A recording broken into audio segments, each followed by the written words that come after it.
The medical bay of the Starship Horizon hummed with a soft blue light as Dr. Jacob Miller checked the monitors for what felt like the 100th time that morning, and his hands moved across the holographic displays with practiced ease.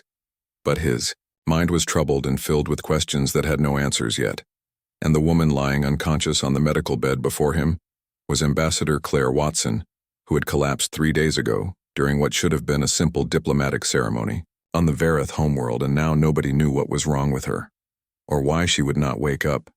Jacob had served as the ship's chief medical officer for 6 years, and he had seen plenty of strange things in that time, but nothing quite like this. And Claire's vital signs were completely normal, and her brain activity showed she was healthy, and every test he ran came back with results that said she should be awake and talking, and yet she remained in this strange sleep that made no medical sense at all, and it was driving him crazy with frustration. The Vareth were an impressive species, and that was putting it mildly, because they stood nearly 8 feet tall on average, and their bodies were built like living tanks with dense muscle and bone that made humans look fragile by comparison, and their diplomat commander Thelax had been horrified when Claire collapsed during the farewell ritual,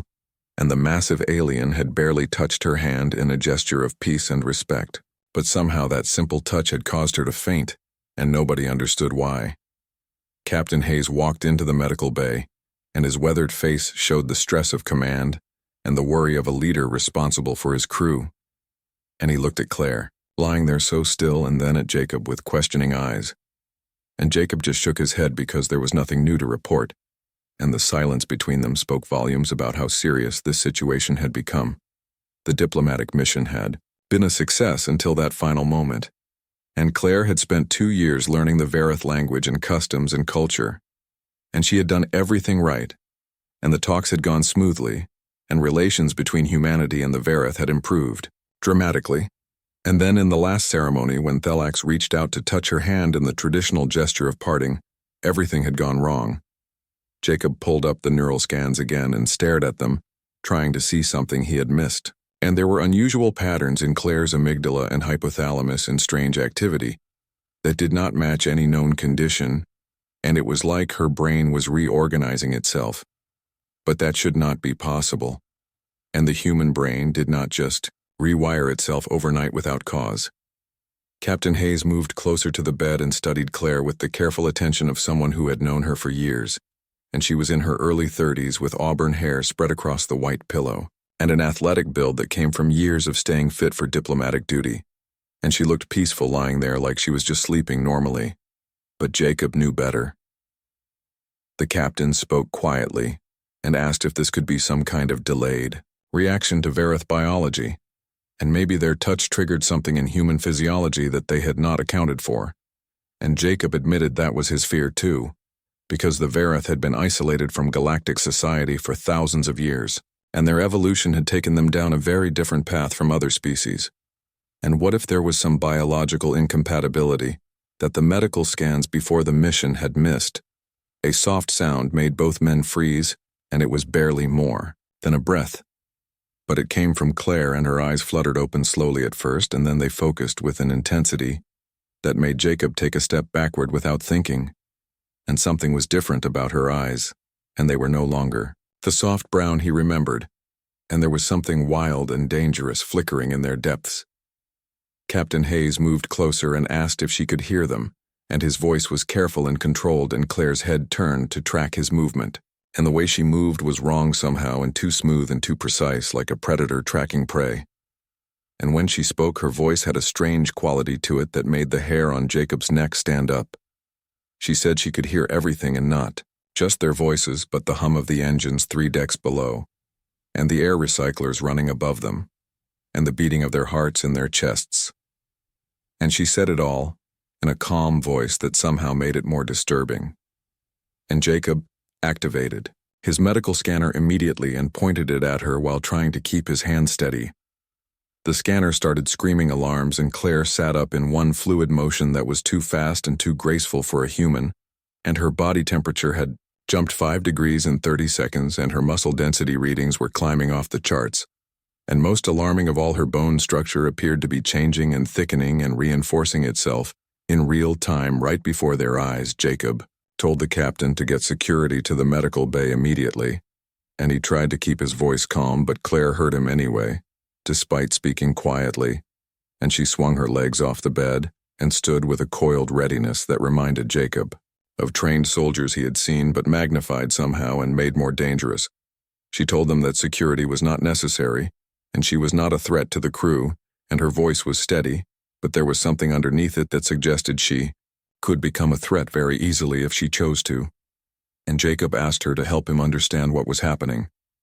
Because 3 days ago, she was fully human,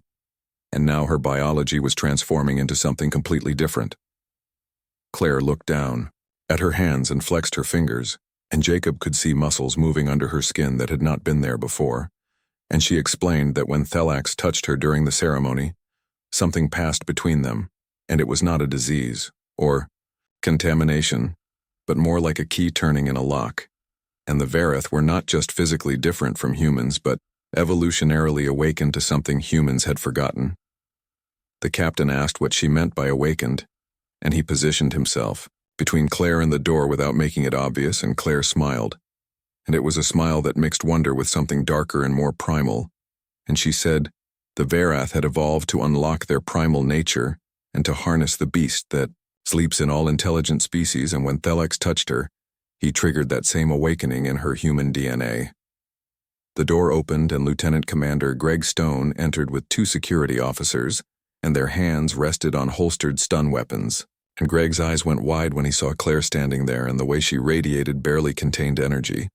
and he asked her to return to the medical bed for everyone's safety, including her own, and his voice was carefully neutral, but Claire could hear the fear underneath. She asked if they thought she was going to hurt someone, and she could smell the adrenaline flooding their systems and feel their fear in the air. And Greg asked her directly if she was a threat, and Claire was silent for a long moment, and Jacob watched emotions war across her face as human reason battled against something far more primal and ancient. When she finally answered, her voice was tight with the effort of control, and she said she did not know, and that was what terrified her, because she could feel power surging through her body and changing her, and it was exhilarating and horrifying at the same time, and the logical part of her mind that spent years studying diplomacy was still there. But there was another part now that wanted to test its strength and run and fight and dominate. Jacob took a cautious step forward and told her they would help her and work together to understand what was happening. But he needed her to cooperate with tests and monitoring, and he asked if she could do that, and Claire's jaw clenched, and he could see the internal struggle playing out, and finally she nodded, but her body remained tense and ready to move at any moment. She told them they needed to understand something important, and when Thelax touched her, she saw flashes of Varath history, and their species nearly destroyed itself when this awakening first occurred, and it took them centuries to learn control and to balance their primal nature with civilization, and now she was going through that same process in days instead of centuries. Captain Hayes said they needed to get her back to Earth and to specialists who might be able to help, but Claire said no, and the word came out almost as a growl. And she said if they went back to Earth now and humanity learned what was possible, it could trigger a cascade, and the Varath kept their awakening ritual secret from the galactic community for a reason, because not every species that undergoes this transformation survives the transition. Jacob felt ice water run through his veins and asked if this could be contagious, and if other humans might undergo the same change, and Claire said she did not know enough yet, but she felt Thelax's regret when she collapsed and he did not know the ritual would affect a human this way, and the Vareth thought humans were too genetically distant and too far removed from the ancient bloodline, and he was horrified when he realized what he had triggered in her. Greg cleared his throat and said they needed to follow protocol and unknown biological transformation and potential threat to crew safety, and the regulations were clear about what to do, and Captain Hayes agreed reluctantly and said he had to think about the 200 people on the ship, and told Claire he was confining her to the medical bay under guard until they better understood her condition. Claire's shoulders slumped slightly, and for a moment she looked like the woman Jacob had known before the transformation, and she said she understood and she would make the same call, but she asked them to try to reach Thelax because they needed information from the Vareth about how to manage this awakening, and without their knowledge, She was afraid she might lose the battle between what she was and what she was becoming, as the security officers moved to flank her bed. Jacob caught a glimpse of something in her eyes that chilled him, and it was not aggression or violence, but hunger and a deep primal need to be unleashed and to discover the limits of her new capabilities, and whatever Claire Watson had become during that diplomatic ceremony. Jacob knew they were only seeing the beginning of her transformation. The tension in the medical bay had grown unbearable over the next 48 hours, and Jacob had barely left his monitoring station, and his eyes burned from staring at screens that showed data he still could not fully understand. And Claire's transformation was continuing at a pace that defied everything he knew about human biology, and her bone density had increased by 30%, and her muscle tissue was restructuring itself into something that resembled Verith physiology but adapted for a human frame, and her neural pathways were forming new connections at a rate that should have caused seizures or brain damage, but instead she seemed more focused and aware with each passing hour. Captain Hayes had ordered guards posted outside the medical bay around the clock, and Greg Stone had personally installed a reinforced containment field around Claire's bed, and everyone pretended it was for monitoring purposes. But they all knew it was a cage, and Claire had not complained or protested, and she spent most of her time sitting in meditation with her eyes closed and her breathing slow and controlled. But Jacob could see the tremors that occasionally ran through her body, and the way her hands would clench into fists when she thought. Nobody was watching. She was fighting a war inside herself, and Jacob was not sure which side was winning, and every hour that passed seemed to tip the balance further toward whatever she was becoming, and away from the woman she had been. Lieutenant Lisa Chen's voice came over the intercom and announced they had received a response from the Verith homeworld, and Commander Thelax was requesting a video conference with Jacob and Claire, and Jacob looked at Claire, who had opened her eyes the moment Thelax's name was mentioned, and he told Lisa to patch it through to the medical bay on a secured channel. The holographic projector flickered to life, and Thelax's massive form appeared above the communication console, and even as a hologram, the Verith commander was intimidating with his 8-foot frame and thick corded muscles and bone ridges that gave his face a severe angular appearance, but his large expressive eyes showed genuine distress and concern. Thelax addressed Claire directly and said he could not express the depth of his regret for what had occurred, and the ritual of parting was meant to honor her and not transform her. And his voice rumbled through the translator with obvious pain and guilt. Claire rose from her bed and moved to the edge of the containment field and asked him to help her understand what was happening, because his people had experienced this awakening, and she needed to know how they controlled it, and her voice was steady. But Jacob could hear the desperation underneath. Thelax's expression grew somber, and he said, "Control was perhaps the wrong word, and they learned to integrate and to accept that they were two natures in one body, and the awakening unlocked what humans called the limbic system and the ancient brain that predates civilization, and it enhanced physical capabilities, but also amplified aggression and territoriality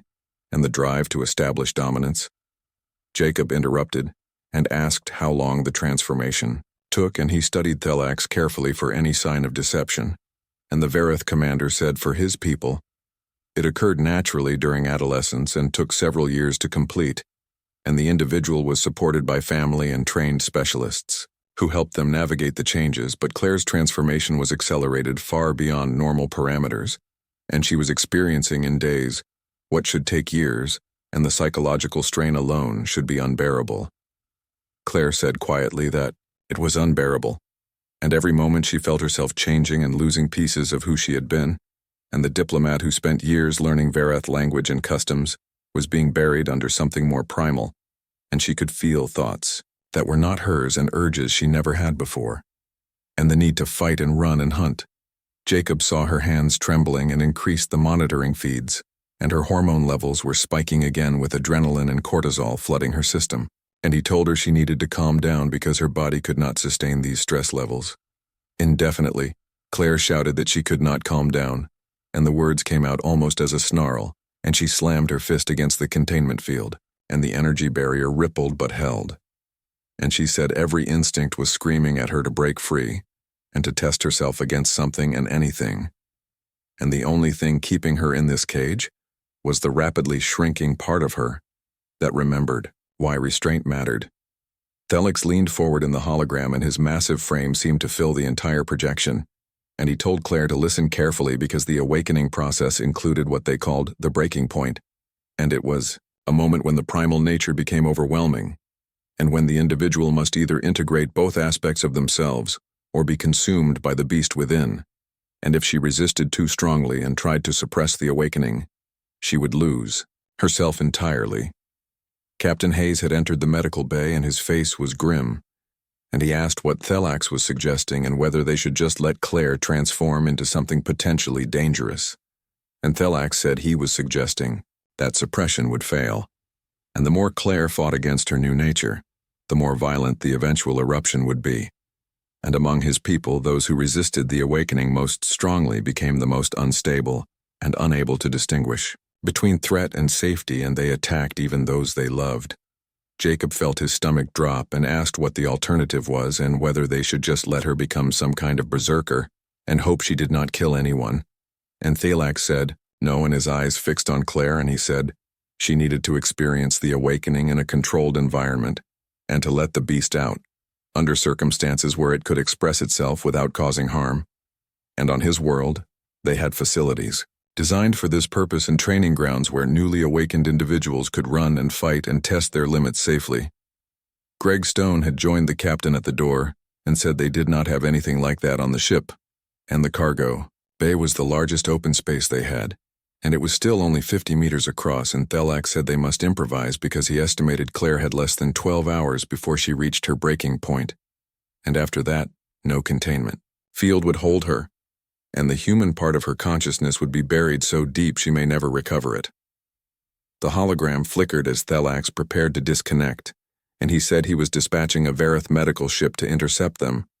and they carried specialists who understood the awakening process, but they were 7 days away at maximum speed,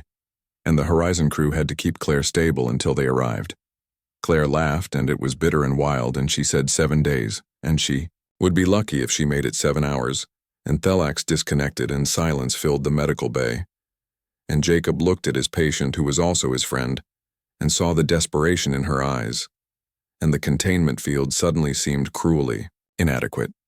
Jacob told the captain he thought Thelix was right and they needed to give Claire a safe outlet for what she was experiencing. And the cargo bay was not ideal, but it was better than keeping her caged until she snapped. And Captain Hayes rubbed his jaw clearly, wrestling with the decision, and asked what happened if she lost control, and if the beast took over completely. Greg suggested they could have security standing by with heavy stunners, and set up a perimeter and monitor her vital signs remotely, and at the first sign of true danger, they would shut it down. Claire had been silent during this exchange, but now she spoke and her voice carried that eerie double resonance, and she said she would not ask for this if they were not comfortable. But she could feel the breaking point approaching, and it was like standing at the edge of a cliff and feeling the ground crumble beneath her feet. And right now she could still think and still reason, and she asked them to give her this chance to explore what she was becoming while she was still herself, enough to maintain some control. Hayes studied her for a long moment and then nodded slowly and said they would clear the cargo bay and set up monitoring equipment, but if at any point they determined she was a threat to the crew, they would use any force necessary to contain her, and he asked if she understood. Claire said she understood and thanked him for trusting her, and her smile was feral and dangerous. 2 hours later, Jacob stood behind a reinforced observation window overlooking Cargo Bay 3, and the vast space had been cleared of all. Containers leaving an empty expanse of deck plating and force field emitters had been positioned around the perimeter, ready to activate at a moment's notice, and a dozen security officers stood ready with heavy stun rifles, and their faces were tense. Claire stood in the center of the bay wearing a flexible exercise suit that would accommodate her changing physiology, and even from this distance Jacob could see the transformation accelerating, and her muscles were more defined, and her posture was more predatory, but it was her eyes that truly reflected the change because they practically glowed with suppressed energy. Jacob reported into his headset that all monitoring systems were active and vital signs were stable, but elevated, and he asked Claire if she could hear him. Her voice came through the speakers with crystal clarity and said she was ready. Jacob told her to remember that the goal was controlled expression, and not to fight what she was feeling, but not to let it completely overwhelm her either, and to find the balance Thelax talked about. Claire nodded and closed her eyes, and for a moment nothing happened.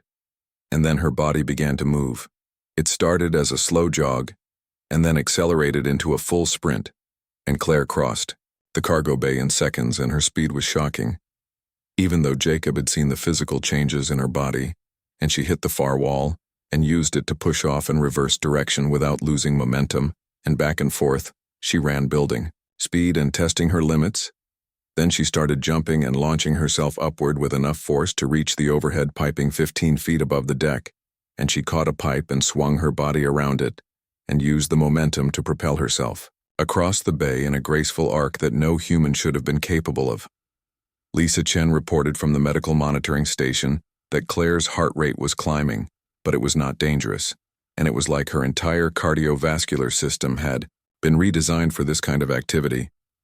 Jacob watched mesmerized and terrified in equal measure, and this was not just enhanced human capability,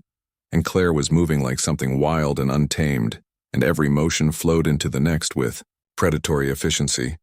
and she dropped back to the deck and began a series of movements that looked like combat training, crossed with a primal dance and strikes and blocks and rolls and leaps that would have seemed absurd coming from a human, but looked perfectly natural on her transformed body. And then something changed, and Claire suddenly stopped mid-motion and her body went rigid, and Jacob saw her hands clench into fists, and saw the tremor that ran through her entire frame. And when she threw her head back, the sound that came from her throat was not quite human, and it was a roar of frustration and rage and joy all mixed together. Jacob told Claire to stay with them and remember who she was, but his voice sounded small and weak through the speakers, and Claire was not listening anymore because she had crossed some invisible threshold and dropped into a crouch with every muscle in her body coiled tight, and when she moved again it was with such explosive force that the deck plating cracked beneath her feet, and she launched herself at the far wall not to use it as a springboard but to attack it, and her fists and feet hammered against the reinforced metal with impacts that rang through the entire cargo bay. Like thunder, Greg said she was going to hurt herself, and his hand moved toward the stun rifle controls, but Jacob ordered him to wait and told him to look at her hands, because despite the savage impacts, Claire's hands were not breaking, and her enhanced bone structure was absorbing the force, and the wall was denting more than her fists, and she was testing herself and learning her limits through pure physical expression. The assault on the wall continued for several minutes, and then Claire spun away and began pacing the perimeter of the bay like a caged animal, and her breathing was heavy but controlled. And when she finally stopped and looked up at the observation window, Jacob saw something that made his breath catch in his throat. Her eyes were wild and feral and inhuman, but behind that primal gaze there was still recognition, and still intelligence, and still Claire. Her voice came through the speakers, rough and strained, and she said she could feel it, and the beast inside her wanted to break free completely and reject every constraint and every rule of civilization. But it was not separate from her, and they were not two different beings sharing one body, but integrated, and she was both the diplomat and the beast, and the human and something more. Jacob asked carefully how she felt, and his heart was pounding in his chest. Claire laughed, and the sound echoed through the speakers, and it was genuine but slightly unhinged, and she said she felt alive, and more alive than she had ever felt, and terrified and exhilarated and powerful all at once, and she asked if this was what the Vareth experienced every day, and this constant awareness of their primal nature. Jacob said that according to Thelax, yes, but they had millennia to build a society that accommodated both aspects of their nature and humanity. Had not had that luxury. Claire walked back to the center of the bay,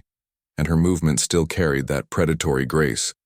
but were more controlled now, and she said then maybe it was time humanity learned, because she was not the only one with this potential buried in their DNA, and every human carried the same ancient code, and the Varath awakening ritual just triggered what was already there. The implications of her words sent a chill through Jacob's entire body, because if what Claire was suggesting was true, then humanity's contact with the Varath might lead to a transformation of their entire species, and he did not know if that was a good thing or the beginning of the end. Captain Hayes called an emergency senior staff meeting 2 hours after Claire's session in the cargo bay, and the conference room was packed with every department head on the horizon, and their faces reflected varying degrees of concern and fascination. And Jacob had brought his medical data knowing that what he had to report would shake everything they thought they knew about human biology. Hayes said to get straight to it and asked Jacob what Claire's current condition was. Jacob pulled up holographic displays showing Claire's latest scans and said in purely medical terms, she was stable, and her transformation had plateaued for now, but she was operating at approximately 60% beyond normal. Human capacity and strength and speed and reflexes and sensory acuity were all dramatically enhanced, and her bone density was now comparable to Verith physiology, and her muscle tissue had restructured into a hybrid form that should not exist. According to their understanding of human genetics, Lieutenant Commander Patricia Hayes, who was the ship's chief engineer and the captain's sister, leaned forward to study the data and said, "But it did exist, which meant their understanding was incomplete." Jacob said exactly, and switched to a genetic comparison chart, and explained that when he sequenced Claire's DNA before the diplomatic mission, it was completely human and standard baseline, with minor variations, but now significant portions of her genetic code had activated, and sequences that were dormant and labeled as junk DNA in their databases were now expressing themselves, and they were not junk at all, but evolutionary fail-safes and ancient adaptations buried in the human genome from when their ancestors needed them to survive. Greg Stone crossed his arms and asked if Jacob was saying humans used to be like this, and like Claire was. Now Jacob said not exactly, but humans had always had the potential to be like this, and that potential was suppressed as they evolved toward more cooperative and less physically demanding survival strategies, and they traded raw physical power for complex problem-solving and social organization. But the code remained waiting. Captain Hayes asked grimly, how many other humans could potentially undergo the same transformation? Jacob said unknown. But theoretically, any human exposed to the Verith awakening stimulus could experience similar results. And he paused, knowing his next words would cause alarm, and he said he had been analyzing the biochemical markers from when Thelax touched Claire during the ceremony, and the Verith secreted a complex pheromone cocktail through their skin, combined with specific bioelectrical signals, and it was not magic or alien technology, but a biological trigger that human bodies recognized on an instinctual level. The room erupted in overlapping questions and concerns, and Hayes let it run for a moment before calling for order, and told Patricia to speak first. The chief engineer's expression was troubled, and she said,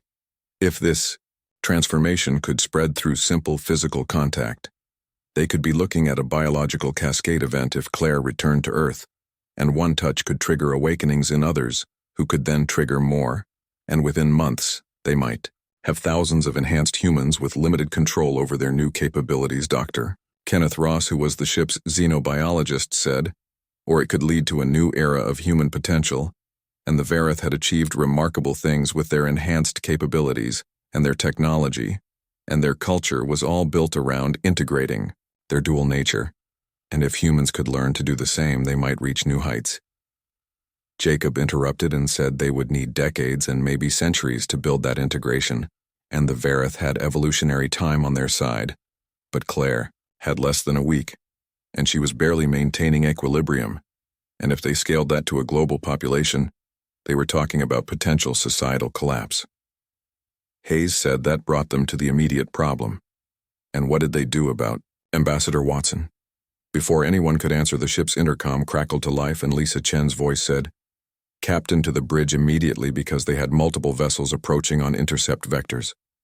The senior staff hurried to the bridge, where Lisa stood at the tactical station, and her face was pale, and she reported they had 5 ships incoming, and 3 were broadcasting Verith identification codes,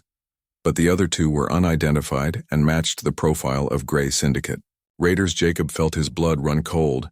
because the Grey Syndicate was a loosely affiliated group of pirates and mercenaries who operated in the frontier sectors, and they were known for attacking diplomatic vessels and stealing valuable cargo or personnel for ransom. Greg asked why Grey Syndicate would be out here, because they were days from any trade routes or settled systems.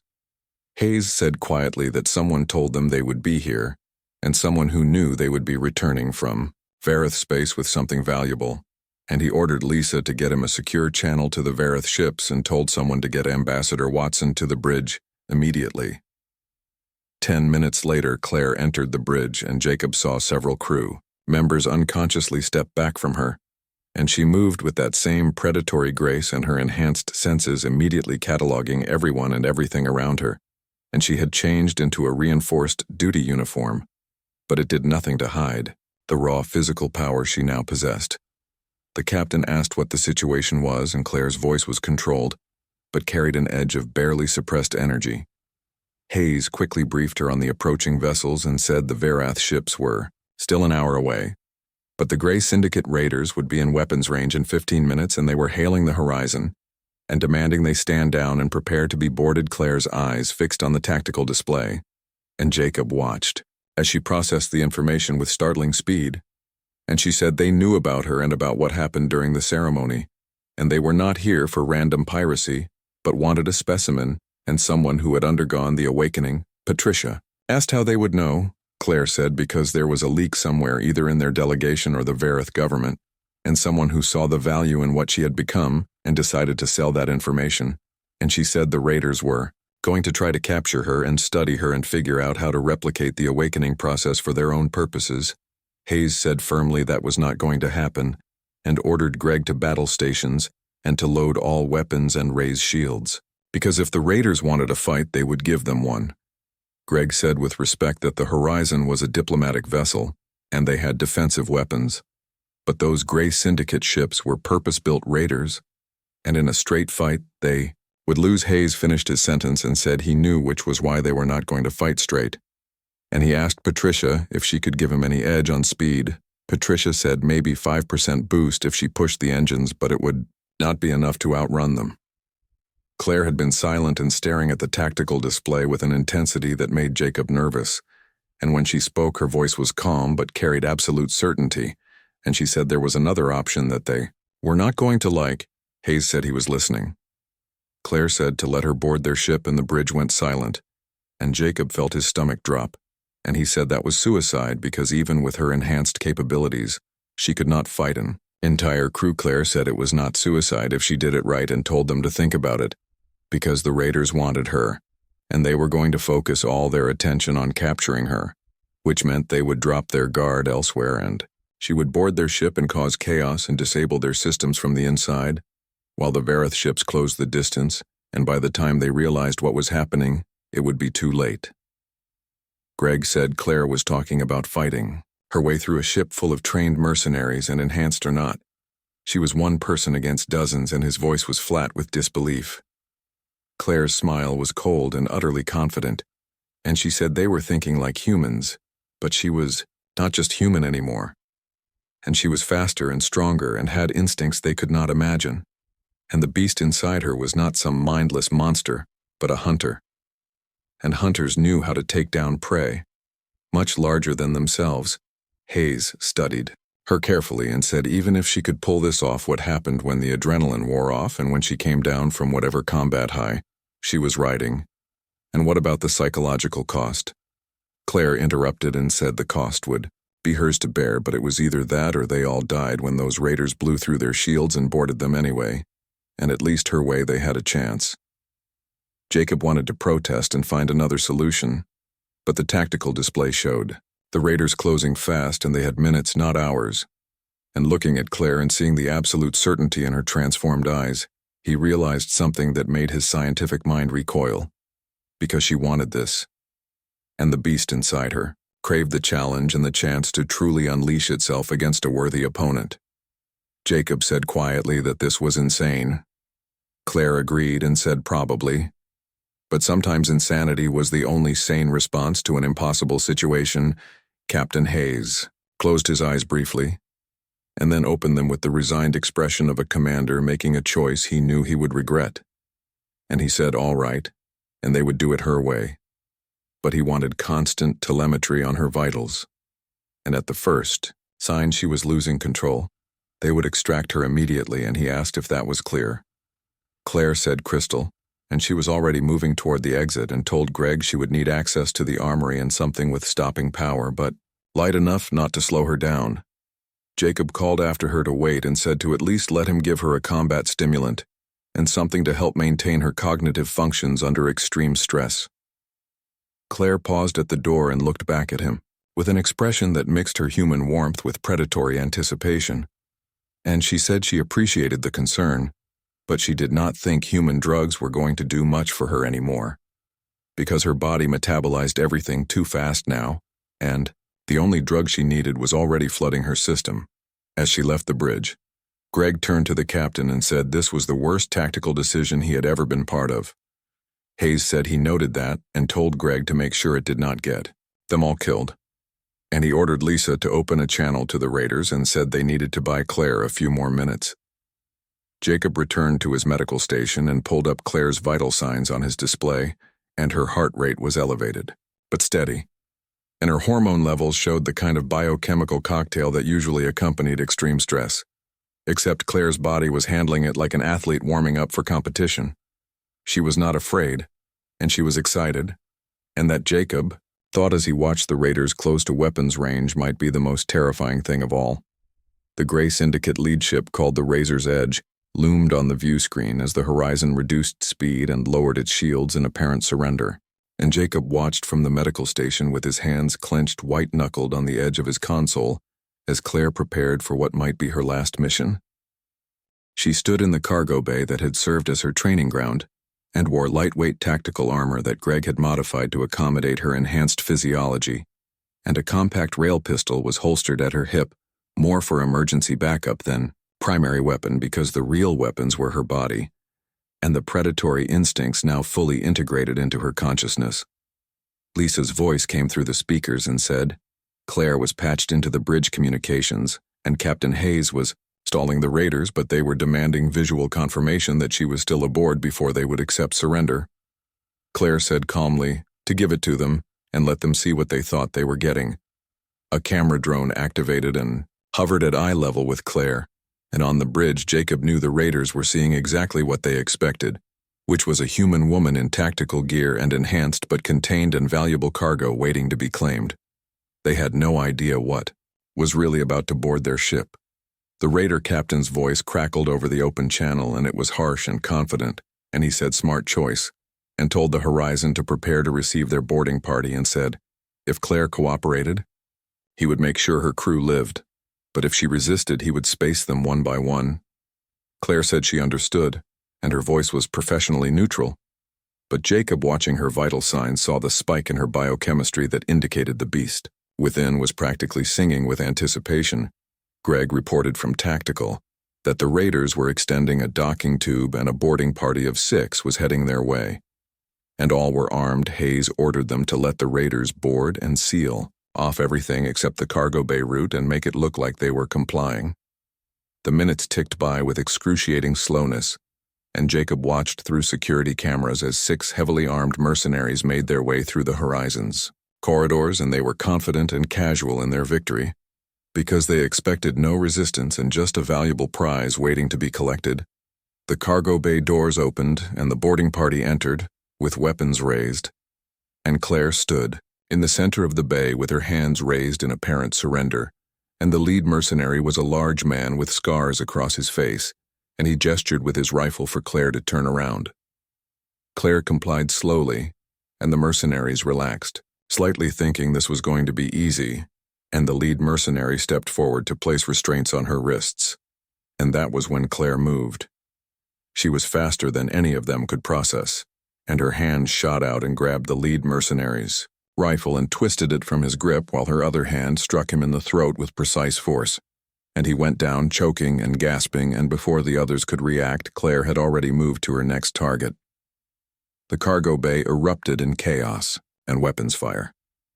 But Claire was never where the mercenaries aimed, and she moved between them like water flowing around rocks, and every movement was economical and precise and devastatingly effective, and a kick to one mercenary's knee shattered. The joint and an elbow strike to another's temple dropped him instantly. Jacob watched in horrified fascination as Claire dismantled the boarding party in less than 30 seconds, and she used their own weapons against them and turned their numbers into a liability because they were too afraid of hitting each other to fire freely, and Claire had no such limitations. The last mercenary standing tried to call for backup, but Claire was on him before he could finish the transmission, and she caught his wrist and twisted, and the sound of breaking bone echoed through the bay, and he screamed and dropped his communicator, and Claire swept his legs and he hit the deck hard. 6 trained mercenaries lay groaning or unconscious around her, and Claire stood in the center, breathing heavily but not from exhaustion, and Jacob could see the wild gleam in her eyes and the way her body vibrated with barely contained energy. Greg's voice came over the speakers asking if she was all right, and Claire laughed and said she was better than all right and told them to open the docking tube because she was going in. Hayes started to protest, but Claire was already moving, and she grabbed one of the fallen mercenaries' weapons and checked its charge and stepped over the bodies and into the docking tube that connected the horizon to the razor's edge. Jacob switched his view to the telemetry feed from the biosensor Claire wore, and her vitals were elevated but stable, and her body was operating at peak efficiency, and he opened a private channel to her and asked her to be careful. Claire's voice came back low and intense, and she said careful was not really an option anymore, but she would try not to die. And then the connection went silent as she entered the raider ship. The razor's edge was a maze of corridors and compartments, and Claire moved through it with predatory grace, and her enhanced senses guided her through the darkness, and she could hear heartbeats behind bulkheads, and smell fear in the recycled air and feel the vibrations of footsteps approaching from around corners. She encountered resistance almost immediately, and 3 more mercenaries came around a corner with weapons raised, but Claire had already heard them coming, and she used the low ceiling to her advantage and jumped and planted her feet on the overhead and pushed off and came down behind them, and they barely had time to turn before she was among them. The fight was brief and brutal, and Claire's movements were a blur of strikes and counters, and she felt something dark and primal singing in her blood, and every impact sent a thrill through her body, and this was what she was made for now, and this perfect fusion of human intelligence and animal ferocity. She left the 3 mercenaries unconscious and continued deeper into the ship, and her objective was the engine room, because if she could disable their power systems, the raiders would be dead in space and easy prey for the incoming Vareth ships. More mercenaries appeared, and Claire fought her way through them, and each encounter was faster than the last because she was learning and adapting, and the beast inside her was growing stronger and more confident, and the human part of her consciousness watched with a mixture of horror and exhilaration. She reached the engine room and found it guarded by 4 heavily armed mercenaries and a force field, and this would require more than just brute force. And Claire smiled because the diplomat in her still knew how to think tactically. She triggered the fire suppression system in the adjacent corridor, and alarms blared and the guards rushed out to investigate, and Claire slipped past them in the confusion and disabled the force field with a security code she had memorized from studying raider ship schematics during her diplomatic training. Inside the engine room, she moved quickly and her hands flew over the control panels, and she initiated a cascade shutdown of the main reactor and set the backup systems to cycle into a feedback loop that would take hours to untangle. The ship shuddered, and the lights flickered and went to emergency red, and Claire heard shouts of alarm echoing through the corridors. Her communicator crackled, and Hayes asked what she had done. Claire said she had just taken away their ability to run or fight, and the Vareth ships should be able to capture them easily now. Hayes said the Vareth were 15 minutes out, and asked if she could hold her position. Until then, Claire looked around the engine room and felt the predator inside her stretch and bare its teeth, and she said she could hold for as long as necessary.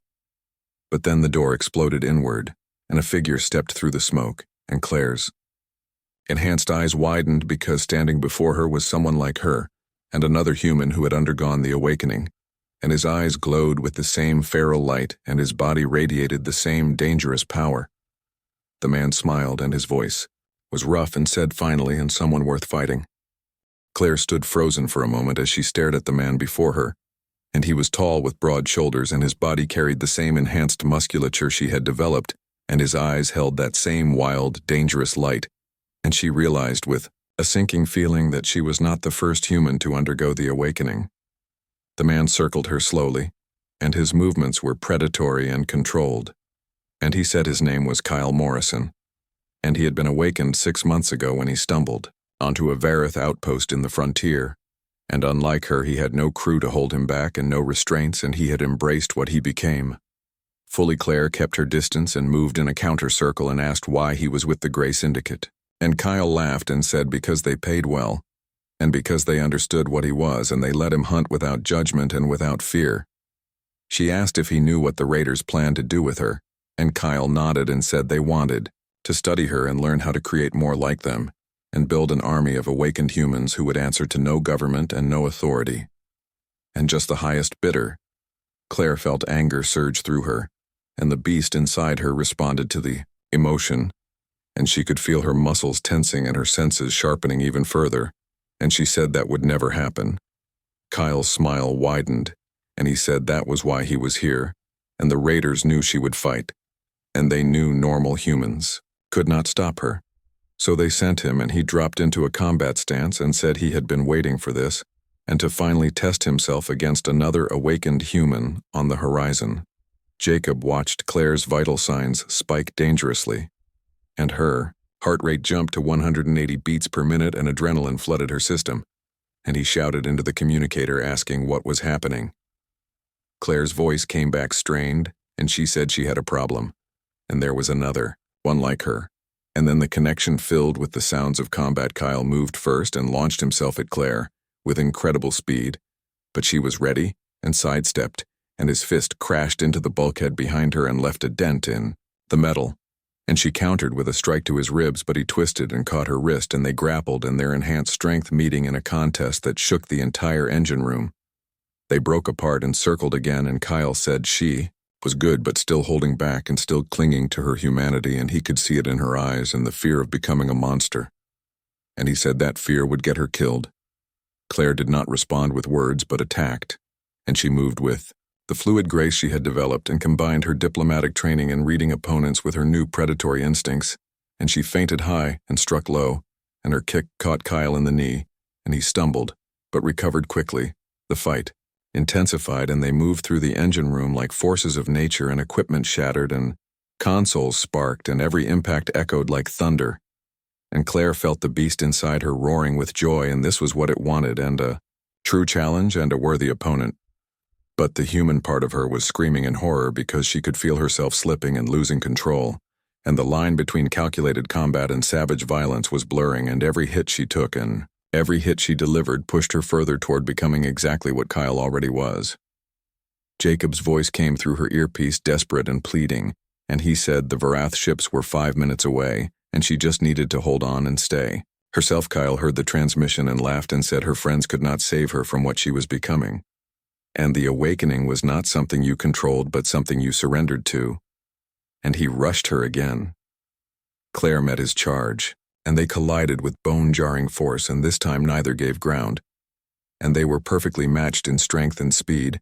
and the fight became a brutal test of will and endurance, and Claire felt blood running from a cut above her eye, and tasted copper in her mouth. She realized with sudden clarity that Kyle was right about one thing, and she was holding back, and the fear of losing herself completely was making her hesitate and making her weak, and if she wanted to survive, she had to accept what she had become and not fight against it, but integrate it fully. Claire stopped resisting the beast and let it flow through her completely, and human and animal merging into one unified force, and her eyes blazed with feral light. And when she moved again, it was with a new certainty and a new power. Kyle's expression changed from confidence to concern, and he had not expected this, and Claire was no longer fighting like someone afraid of their own strength, but like someone who had embraced it. And she pressed her advantage and drove him back, and her strikes came faster and harder and more precise. She caught him with a devastating combination, and a punch to the solar plexus, followed by an elbow to the jaw. And Kyle staggered, and blood dripped from his split lip, and he looked at her with something like respect and said she had finally let go. Claire said no, and she had finally found balance, and that was the difference between them, and he had surrendered completely to the beast, but she had integrated both halves, and she was still human and still herself. But also something more. Kyle snarled and came at her with everything he had, an abandoning technique for pure savage fury, and Claire met him calmly and used his rage against him and redirected his momentum and sent him crashing into a support column, and the metal buckled from the impact. He tried to rise, but Claire was already there, and her hand closed around his throat and lifted him, and she could Kill him easily now, and the beast wanted it and wanted to establish dominance and prove superiority. But the diplomat inside her made a different choice, and Claire threw Kyle across the room away from her and told him it was over, and the Vareth were here and the fight was done. The ship shuddered as the Vareth vessels locked on with tractor beams, and Kyle looked at her from where he lay against the far wall and asked why she spared him. Claire said, because she was not a monster and not a mindless beast, and she was human, and that meant making choices and choosing mercy over violence when possible, and she hoped one day he would understand that Vareth security forces breached the Razor's Edge moments later, and their massive forms filled the corridors, and they secured the raider crew with efficient precision, and Commander Thelax himself came to the engine room, and his large eyes widened when he saw the destruction and the two awakened humans. Thelax approached Claire carefully and asked if she was injured, and Claire shook her head and said she was fine and just tired. And the massive Vareth commander said he was impressed and frightened in equal measure by what she had accomplished. He looked at Kyle, whose security forces were restraining, and said this one had gone rogue months ago, and the Vareth had been searching for him, and he had attacked their outpost and stolen information about the awakening process and sold it to the highest bidder, and now they would take him back to face justice. Claire asked what would happen to him, and Thelax said he would undergo re-education and learn to integrate his dual nature properly under the guidance of Vareth masters, and it would take years, but there was hope for him. Yet the Horizon docked with the Varath medical ship 2 hours later,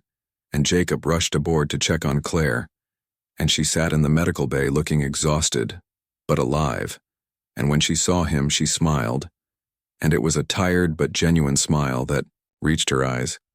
Jacob ran every scan he could think of and asked how she felt, and Claire said she felt different and complete somehow, and the war inside her had ended, and she understood now what Thelax meant about integration, and she was not fighting herself anymore. He asked if she regretted what happened and what she had become, and Claire was quiet for a long moment and then said no, and she would not choose to go back even if she could, because this was who she was meant to be. And human and beast and diplomat and warrior all at once. The Varath specialist spent the next week working with Claire and teaching her meditation techniques and control exercises, and the philosophy their species had developed over millennia, and Thelax told her she was remarkable, and most newly awakened individuals took months to achieve the level of integration she had reached in days. Captain Hayes pulled Claire aside before they prepared to return to Earth and asked what she planned to do when they arrived and how they should report this to command. Claire said she would tell them the truth and that humanity had the potential for something extraordinary but also dangerous, and they needed to approach it carefully, and with the Varath as guides and teachers and not as something to be weaponized or exploited. Hayes asked if she thought humanity was ready for this, and Claire said honestly, she did not know, but ready or not, the potential was there, and buried in every human's DNA and waiting. And better they face it with knowledge and preparation than let it emerge chaotically.